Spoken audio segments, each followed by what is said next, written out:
Assignment. Transcribed, starring Brian Donlevy as Steve Mitchell.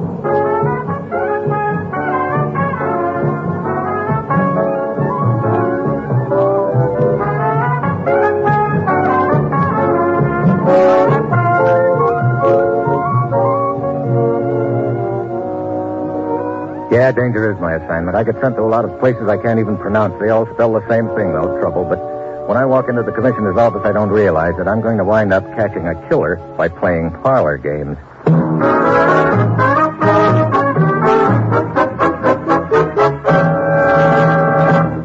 Morning, Commissioner. You sent for me? Steve, we finally got a lead on a cold-blooded killer who's been giving us nothing but trouble. A 20th century Borgia who's been involved in a dozen international murders during the past year. Borgia? The victims, I gather, all go out the same way. Poison, huh? Administered through most ingenious methods, Steve. And we've never been able to find out who this hired assassin is. Now we know. Ken Merrick thinks he does. We got word from him through a contact in Havana. Merrick is certain he spotted our killer, but he's got to move cautiously. The killer suspects Ken is an American agent? Merrick's not sure. Still, I think it's best to have another man take over. Keep Merrick undercover. Right. Get down to Havana, Steve. Merrick will be waiting for you in a bar called Sailor Ted. Find out what he knows about the killer and go after him. Or her. Well, that's it. You've got your assignment. Good luck.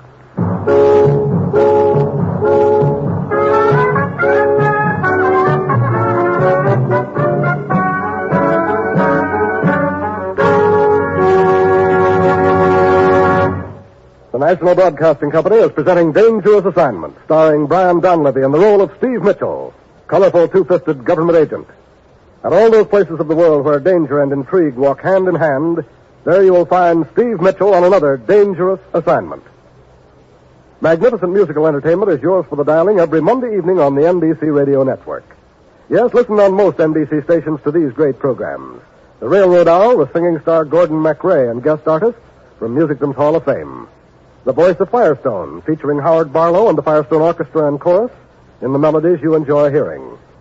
The Telephone Hour, and the music of Donald Voorhees and the Bell Symphonic Orchestra.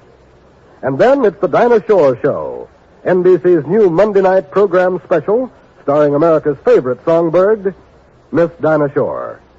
Yes, every Monday night, listen to the best musical entertainment on this NBC station.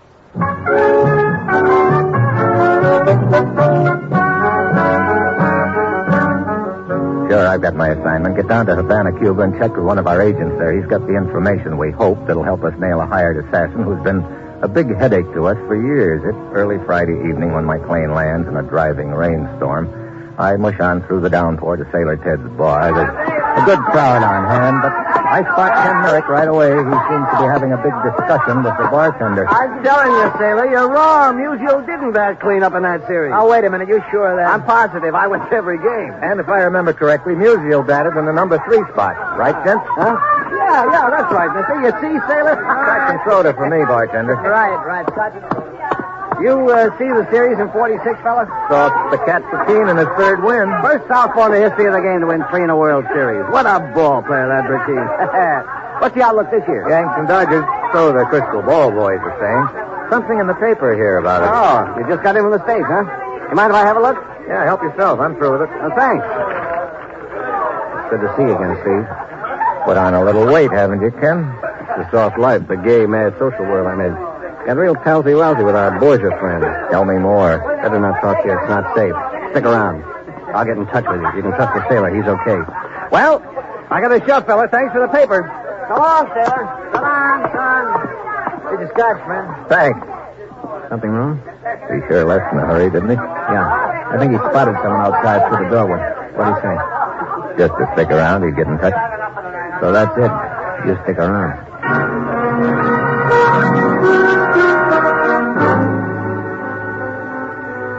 So I stick around and wait. A quarter of an hour later, the sailor comes back with another drink for me, and as he hands me my change... Here. Just got a phone call from Merrick. Where is he? An apartment not far from here. The address, directions, how to get there, and on a slip of paper with the bills I just gave you.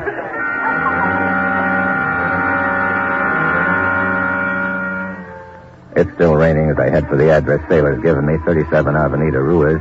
It's a tall, modern apartment building looking a little out of place in one of the not-so-swank neighborhoods of Havana. The front door is propped open. I wander down the ground floor corridor, and then lean on the buzzer to apartment 2. No answer. I try the door. It's open. Only light in the room comes from a small lamp on a desk near the open French windows. Merrick is sprawled out on the floor near the desk, a letter opener in his back.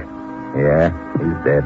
Then I hear a slight noise behind me. I jerk the lamp cord. There's a slug whistle past me in the dark. I dive across the room, roll in behind the sofa, and then the front door slams. I race down the hall, out into the street. Then I duck around the corner.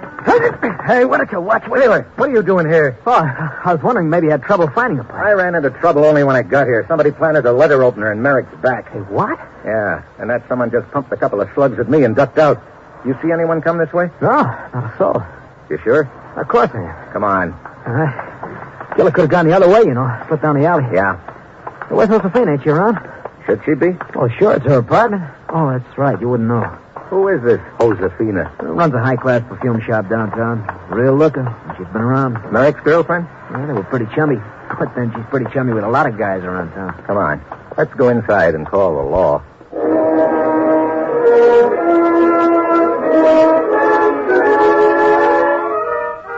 Ten minutes later, the boys from headquarters show up with one Lieutenant Armijo in charge. While I go about giving the apartment a fast frisk, I fill him in on what's happened. And you did not even get a glimpse of the killer, Senor Mitchell? Nope. But I've got a hunch there's something in here the killer wanted. What makes you think that? The killer had plenty of time to duck out of here through those French windows when I started leaning on the door buzzer. Go on, senor. Suppose the killer wanted more time to search the room. So the killer opens the windows wide and ducks back of that screen over there. I see. You then coming into the room and noticing the windows open would assume the killer had gone out that way. I think you have something there, Senor Mitchell. Yes, I will have my men search the apartment thoroughly. Good. In the meantime, I want to start checking on something else. Oh, Sailor. Yeah, Steve. Besides this girl, Josefina, who else had Merrick been palling around with? Well, let me see now. Well, there's Alfonso for one, playboy type, interested in racing cars, horses, and women. Not necessarily in that order. Merrick, Alfonso, and Summers used to hang around a lot. Summers? Yeah, Vic Summers. Hey, he lives in this apartment building. Apartment 12, as a matter of fact. A good friend of Josefina's, too. Maybe she's up there. Maybe. Worth a try. Merrick have any other close friends, Sailor? Yeah, there's a guy named Zarubin, Hungarian, I think. Merrick's known him longer than the others. Met him in Europe a couple of years ago. Was sort of surprised to run into him here in Havana. That sounds interesting. Let me get to a phone, and I'll check for you, find out where Zarubin lives. Okay. While you do that, I'll run upstairs to apartment 12.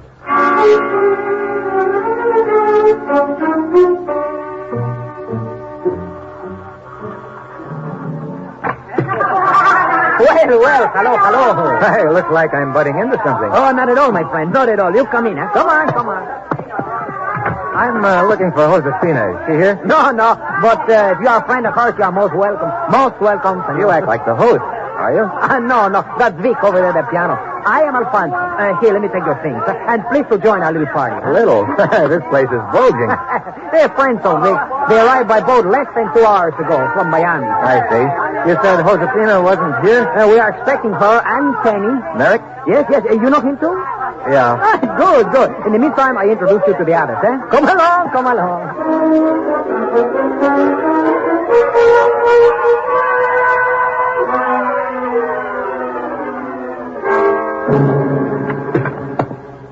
How'd you make out, Steve? Great, Sailor. I racked up 3 rumbas with a blonde from Baltimore and got her phone number. She insisted. What do you mean, Senor Mitchell? There's a party going on up in apartment 12, Lieutenant. The joint's jumping with happy tourists from the USA. You see Summers? Yeah. Alfonso was up there, too. Either one of them could have slipped away from the party, killed Merrick, and gotten back to the party without being missed. It could have all been wrapped up in less than a minute. And the girl, Josefina, she was not there? Nope. You get Zarubin's address for me, Sailor? Yeah. One of the boys works in my place. Here it is. Thanks. See you later, Lieutenant.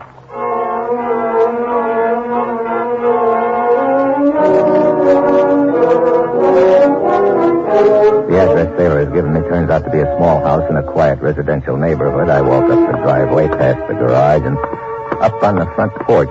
The door is opened by a small, heavy-set gent wearing bathrobe and slippers. Yes, what is it? Mr. Zarubin?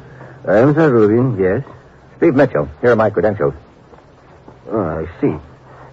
Come in. You know a man named Merrick? Kenny Merrick? Oh, yes, I've known him for years. Why'd you ask? He was murdered less than an hour ago, Mr. Zarubin. Merrick murdered? I cannot believe it. When did you last see him? Not for several days. You didn't see him today or earlier this evening, perhaps? No, I have not been out of the house all day or evening. I'm not feeling well. I thought it best to remain indoors. You live here alone, Mr. Zarubin? Yes, alone. Do sit down, Mr. Mitchell. I think you will find that chair comfortable. Thanks. I won't keep you long, Mr. Zarubin, but I do have to ask certain questions, routine. I understand. Of course, I will do anything I can to help you. Please, ask anything you wish. Anything.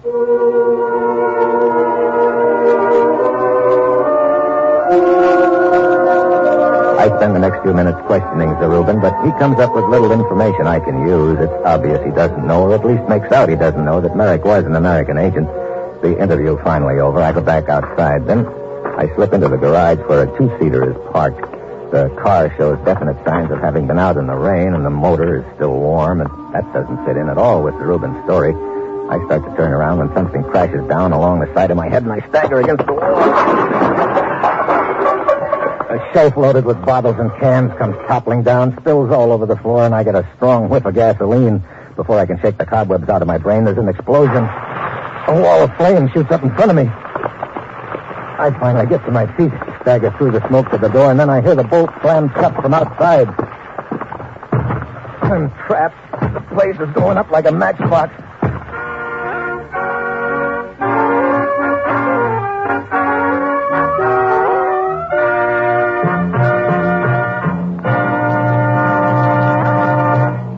Steve Mitchell will continue his dangerous assignment in just a moment. A child with cerebral palsy has only half a chance. Won't you give him the other half? He needs costly, highly specialized care. He needs to learn to walk and talk. He needs to learn things everyone else takes for granted. But does he get them? He gets less than half, because the care just isn't there. Right now, the tragic truth is that 92 out of every 100 persons with cerebral palsy must struggle along without any care at all. Give them a chance to lead useful, active lives. Give them a chance to become self-sufficient. That's all they ask. Just a fair chance. You can help them lead active, useful lives by supporting United Cerebral Palsy. So send your contributions to United Cerebral Palsy in care of your local postmaster. And remember, friends, a child with cerebral palsy has only half a chance. Won't you give him the other half?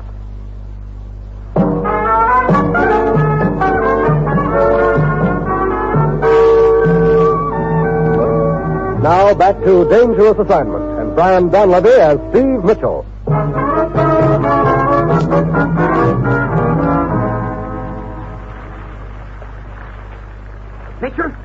Mitchell! What? Mitchell! Oh, what's going on, Mijo? Hey, I'm out in the driveway. See. You were carried out of the garage just in time. Oh, brother, that was too close. What were you doing in the garage? I was checking up on Zarubin's story that he hadn't left the house all evening. His car engine was warm, which meant he lied to me. It could also mean he's the gent who clobbered me and tried to give me a hot foot. No, I'm afraid not, Senor Mitchell. What do you mean? It was Zarubin who noticed the flames coming from the garage. He rushed from the house to save his car, found you inside the garage, and dragged you out. Well, that doesn't exactly fit, does it? Incidentally, how come you're here? I came to tell you that the girl Josefina had shown up at her apartment. I thought that you would wish to question her. Yeah, but right now I'm more interested in finding out why Zarubin lied to me. Where is he? You wish me, Mr. Mitchell? Yeah, Zarubin. I understand I've got you to thank for dragging me out. It was fortunate for you. I saw the flames. Yeah, I guess it was all right. And now maybe you'll tell me why you lied to me earlier. Lied to you? What do you mean? Just what I said. You told me you didn't leave your house this evening. That's the truth. Come off it. Your car engine was still warm when I felt it, and there was fresh mud on the tires. Let's have it. Very well. I did lie to you, Mr. Mitchell, but not for the reason you think. Keep talking. I guess I became panicked at the thought of being involved in a murder. Most people do, Zarubin. You do not understand. You see, my picture in the paper might very well be my death warrant. In what way, Senor Zarubin? My name is not really Zarubin.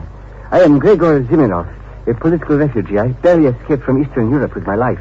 I know there are foreign agents here in Havana who would quickly be given orders to liquidate me should my picture and new name appear in the newspaper. I see. We can check up on your background. Please do. You will find that what I tell you is true, that I was a good friend of Ken Merrick.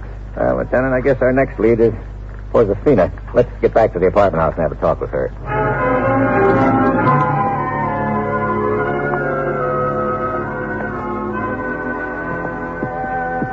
Well, Senor Mitchell, we appear to be no further along than before. No, but you might expect an international killer like the person I'm after would be pretty good at covering up his or her tracks. Wait a minute, Lieutenant. What is it?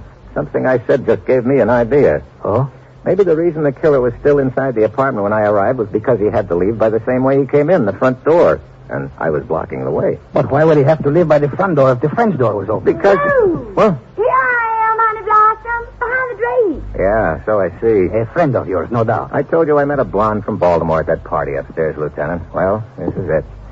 Lieutenant Armijo, Prunella. Luella, where you been, Honey Blossom? Busy. If you will excuse me, I will wait in Josefina's apartment. Hey, Lieutenant, wait, don't leave me. I miss you, Honey Blossom. Oh, that's nice. Now, if you'll excuse Oh, no, me... you shouldn't have not going to run off again. Look, But we're having the most fun, Honey Blossom. Aha! There you are, my sweet, I huh? beg your pardon. Luella, my sweet, I have found you. Oh. I'm trying to get Stevie to play Alfonso. Don't tell me you've got a red-hot game of hide-and-seek going. Of course. Well, will you to join us, huh? Well, later. Now, that's a promise. All right, Alfonso, bring that down. Oh, you think that's possible? Oh, brother.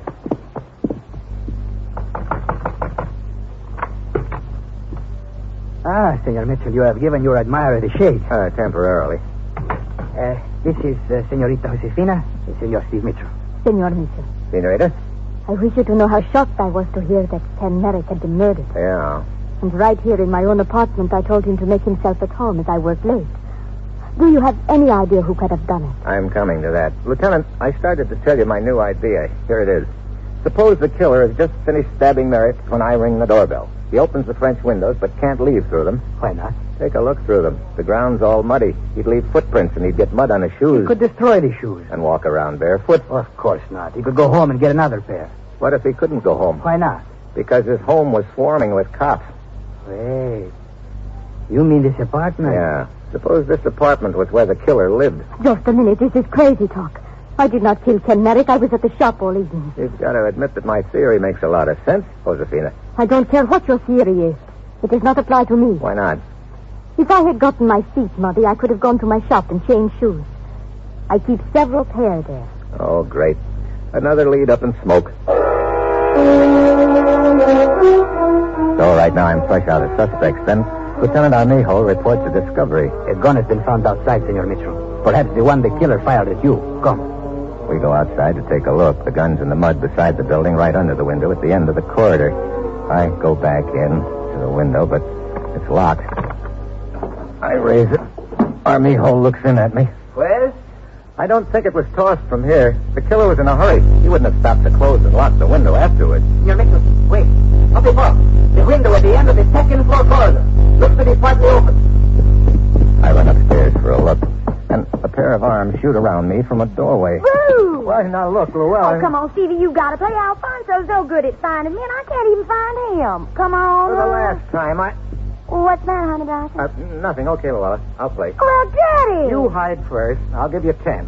1, 2... Here I go. It's the quickest way I can think of to get rid of her because I've just spotted something through the window, a car easing away from the apartment house. I run outside, grab a police car, and start chasing. The roads are wet and slippery, and when we reach a bend just outside the city, the car I'm chasing doesn't make it.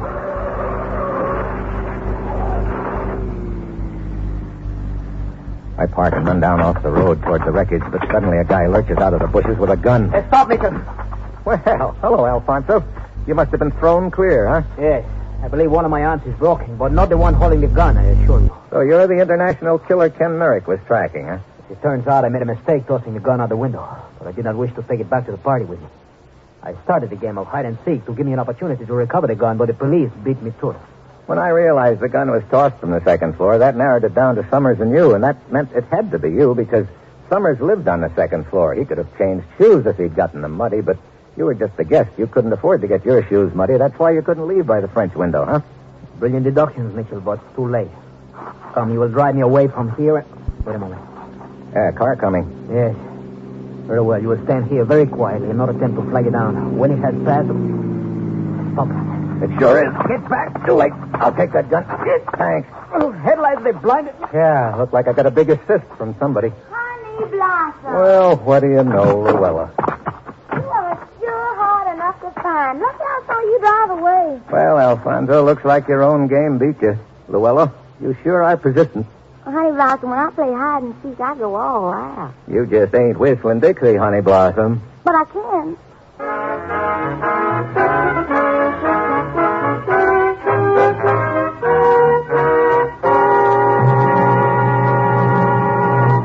Our star, Brian Donlevy, will return in just a moment. Next Tuesday, June 2nd, NBC will broadcast directly from London, England, the coronation of Elizabeth II. During the day, you'll hear a description of the Queen's procession from Buckingham Palace to Westminster Abbey. An on-the-spot word picture by 3 top NBC commentators, George Hicks, Merrill Muller, and Morgan Beatty. Following the procession comes the coronation ceremony in the Abbey. And this portion of the overseas coverage will be described by radio reporters of the British Broadcasting Corporation, the only radio coverage allowed within the Abbey. Then, following the coronation ceremonies, Britain's new Queen will return to Buckingham Palace, where she will address millions of spectators who will jam the London streets and more millions of radio listeners throughout the world. Yes, on Coronation Day, Tuesday, June 2nd, NBC will broadcast all of this important pomp and pageantry.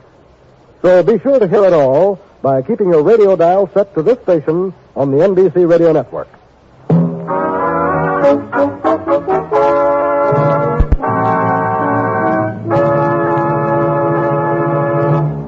Next week, the Mediterranean. I make like a smuggler. And that will be Steve Mitchell's dangerous assignment next week.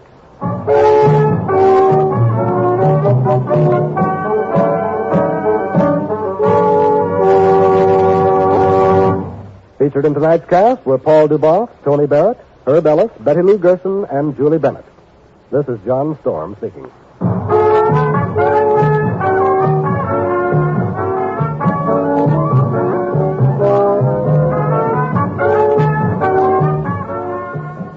Dangerous Assignment, starring Brian Donlevy as Steve Mitchell with Herb Butterfield as the commissioner, is written by Bob Reif and Adrian Jondeau and is directed by Bill Karn.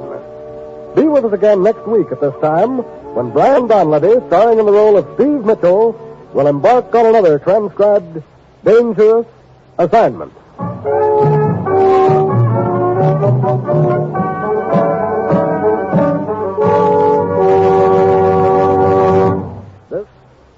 Fridays, listen to Dinah Shore on NBC.